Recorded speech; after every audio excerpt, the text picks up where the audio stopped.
Here's another chapter in James and the Giant Peach by Roald Dahl, Chapter 6.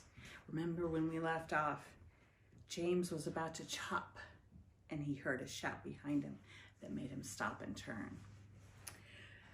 "Sponge, Sponge, come here at once and look at this." "And what?" "It's a peach," Aunt Spiker was shouting. "A what?" "A peach, right up there in the highest branch. Can't you see it?" "I think you must be mistaken, my dear Spiker. That miserable tree never has any peaches on it." "There's one on it now, Sponge. You look for yourself." "You're teasing me, Spiker. You're making my mouth water on purpose when there's nothing to put in it. Why, that tree's never even had a blossom on it, let alone a peach. Right up on the highest branch, you say? I can't see a thing. Very funny, ha ha. Good gracious me. Well, I'll be blowed. That really is a peach up there. A nice big one, too," Aunt Spiker said. "A beauty, Aunt Sponge cried out. At this point, James slowly put down his chopper and turned and looked across at the two women who were standing underneath the peach tree.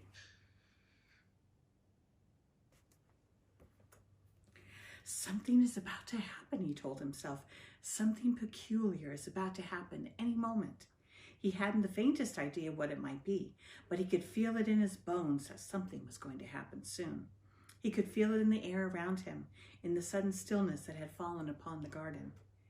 James tiptoed a little closer to the tree. The ants were not talking now. They were just standing there, staring at the peach.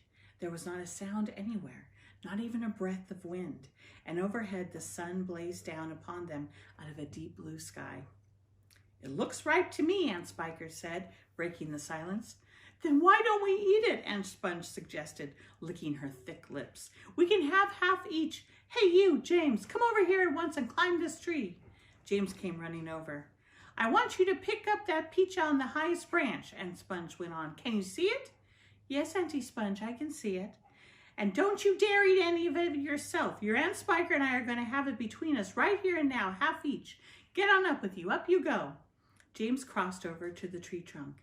"Stop!" Aunt Spiker said quickly. "Hold everything." She was staring up into the branches with her mouth wide open and her eyes bulging as though she had seen a ghost. "Look," she said. "Look, Sponge, look." "What's the matter with you?" Aunt Sponge demanded. "It's growing," Aunt Spiker cried. "It's getting bigger and bigger."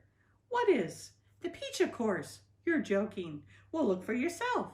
"But my dear Spiker, that's perfectly ridiculous. That's impossible. That's, now wait just a minute. No, that can't be right. No, yes, great Scott, the thing really is growing." "It's nearly twice as big already," Aunt Spiker shouted. "It can't be true." "It is true. It must be a miracle. Watch it, watch it." "I am watching it." "Great heavens alive," Aunt Spiker yelled. "I can actually see the thing bulging and swelling before my very eyes."